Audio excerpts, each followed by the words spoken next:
Do you know how Hollywood films manage to capture your attention so effectively when you watch a movie? It's not only because of the equipment used, nor the color grading of the shot, nor even the film's massive budget. It's actually thanks to a technique that is often overlooked by beginner filmmakers, one that goes unnoticed on screen when we're not paying close attention. I'm talking, of course, about composition, and in this video I'm going to explain everything you need to know in order to use it in your future projects. First of all, what is composition? What is it used for? Composition, whether in cinema, photography, or painting, refers to the way you arrange the different elements of your scene within the frame. Put like that, it may sound simple, but nothing should be left to chance. Every element must be placed thoughtfully with a clear intention and in direct relation to what your scene is telling. You must guide the viewer's eye toward what you want them to see, that is, the focal point, which in simple terms is the most important element in a shot, by arranging elements within the frame while creating an image that is balanced, readable, and expressive. So how do you do that? There are several rules you can use to compose your shot, the most famous being the rule of thirds.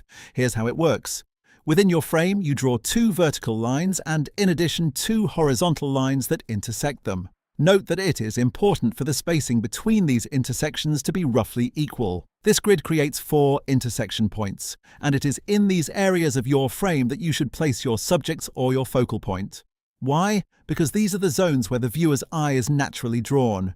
Using this rule allows you to create a much more engaging and visually interesting shot for your audience. Let's look at 2 examples. I'll let you watch this short excerpt from Interstellar. You're afraid of time. If your attention was drawn to the character and the board, it's not a coincidence.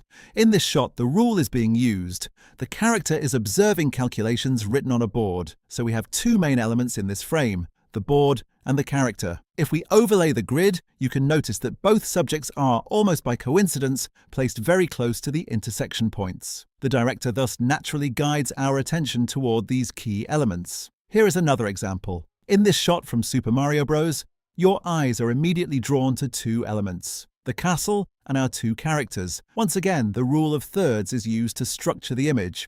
It helps indicate to the viewer that Mario and Toad will need to head toward Princess Peach's castle in the continuation of the adventure. But what if I told you that in this sequence there is another composition technique, shape contrast?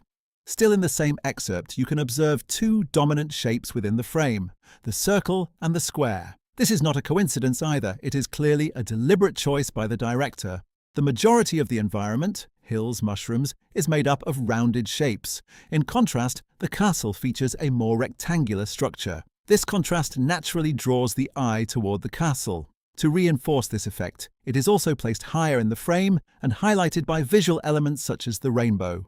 Everything is designed to guide your gaze without you even realizing it. As you can see, combining different shapes can also help direct the viewer's attention.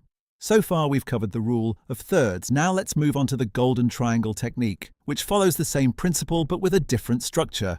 Instead of dividing the image into 3 equal sections, we use a triangular layout. To do this, you draw a diagonal line from one corner of the frame to the opposite corner, then complete it by adding 2 additional lines that intersect it. This will create 2 perfectly balanced focal points within your shot where you can place your subjects. The next rule is very simple. It is called central composition. It consists of drawing a vertical line in the center of your frame. This is where you will place your character. Positioning them in the middle of the frame can, for example, reinforce a sense of authority, or, on the contrary, a feeling of solitude. The golden spiral is a rule that reproduces a particular shape similar to a seashell in order to bring visual harmony to an image. More organic and rounded than the rule of thirds, which is more geometric, it encourages the viewer's eye to move through the frame toward the point of interest, then to move away from it, before naturally returning to it. This rule is considered one of the most difficult to apply, but don't worry, I'm going to break it down for you. The golden spiral can be used in several different ways. For example, you can follow its shape using guiding lines and place your subject at the center of the spiral. The general idea is to position points of interest or additional elements along this curve. The viewer's eye will then naturally follow the spiral until it reaches the main focal point at the center of the loop. And if the composition is well executed and the image is visually pleasing, the viewer's gaze will retrace the same path, but this time in reverse, moving from the subject back toward the beginning of the spiral. The goal is to keep the viewer's eye engaged with the image for as long as possible. As we've just mentioned, you can also use what are called leading lines.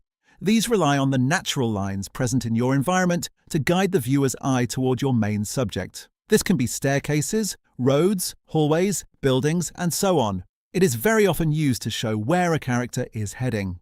These leading lines naturally guide the viewer's eye toward the direction the character intends to go. And if you're a bit clever, you can even use them to convey a specific emotion, such as confusion, among others. The triangle technique directs the eye straight toward the tip of the triangle. Triangles are an excellent tool for composing an image. They work particularly well when you have 3 subjects to place within the frame, as long as they are arranged thoughtfully. What makes this technique interesting is the sense of balance it brings to the image and the way it harmoniously structures the visual space. However, there is an important nuance. From a geometric point of view, 3 points will always form a triangle unless they are aligned. But in composition, the goal is to create a visually balanced triangle with coherent distances between the different elements. Now let's move on to another essential technique for composing your shots: contrast. But before we get into that topic, feel free to like this video and subscribe to the channel so you don't miss the next ones. There are several types of contrast in composition: directional contrast,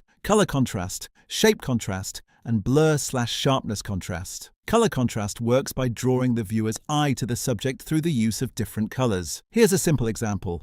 The entire image is dominated by magenta and purple tones, while the subject, a leaf, is orange. It stands out from the background and therefore immediately attracts our attention. In this scene, all of the viewer's attention is directed toward the appearance of Darth Vader on screen. One element in particular immediately draws the eye: the color of his costume. As we can see, the majority of the shot is dominated by white tones, and the stormtroopers in the background are also wearing white armor. As a result, the introduction of a character dressed entirely in black creates a striking visual contrast that instantly captures the viewer's attention and focuses it on him, making it clear that this character will be very important for the rest of the film. Here is another particularly interesting example. Here we can observe a relatively complex environment composed of many elements: a city, a bridge, a building, and a mountain. The artist's intention is clearly to draw our attention toward the latter. So how does he achieve this? We notice that the entire image is dominated by dark blue tones,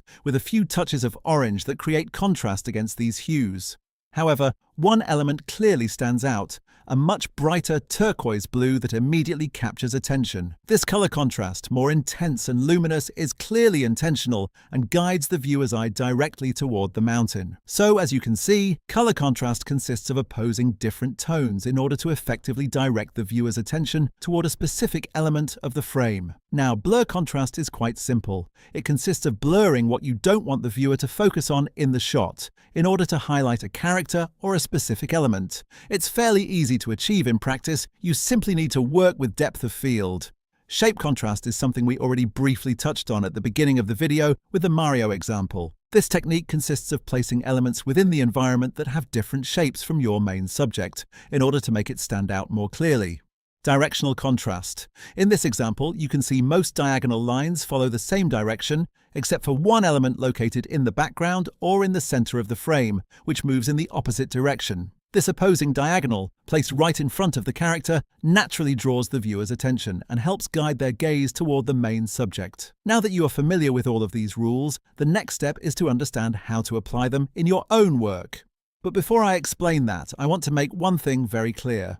All of these rules and techniques should not be seen as strict guidelines you must always follow, but rather as tools you can use and combine whenever you need to compose a shot. Composition is above all about understanding how the human eye reads an image, and that is what should always guide your decisions when framing a scene. Now, I'm going to give you a few tips on how to apply everything we've just covered. The first piece of advice I can give you is this: during pre-production, when you are planning your shots, make a storyboard.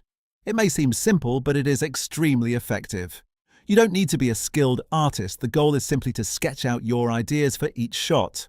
This way, during filming, you and your crew, if you have one, won't waste time on set trying to figure things out. It can also be very helpful for your actors, giving them a clear visual reference of what will happen in the scene. So here's a big piece of advice. I strongly recommend having your storyboards with you during your shoots.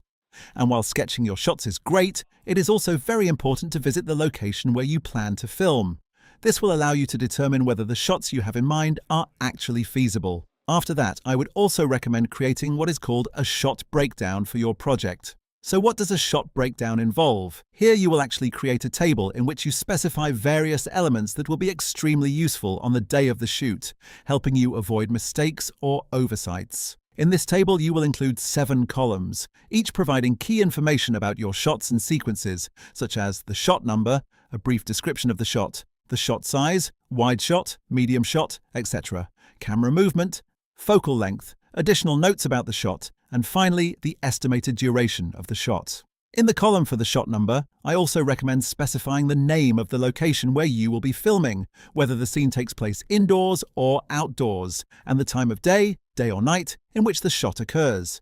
This is just a small side note to help you stay organized before filming. To apply composition rules as effectively as possible, you need to understand what you want to convey to the viewer through each shot. Every shot has meaning. There is always an emotion or a piece of information to communicate to the audience. A shot is never composed simply because it looks nice or aesthetically pleasing. Composition is the foundation of your shot. It is what helps you convey your message. So it is up to you to carefully think about how you use composition in relation to the scene unfolding. And that's the end of this video. I hope it taught you a lot. See you next week for another video.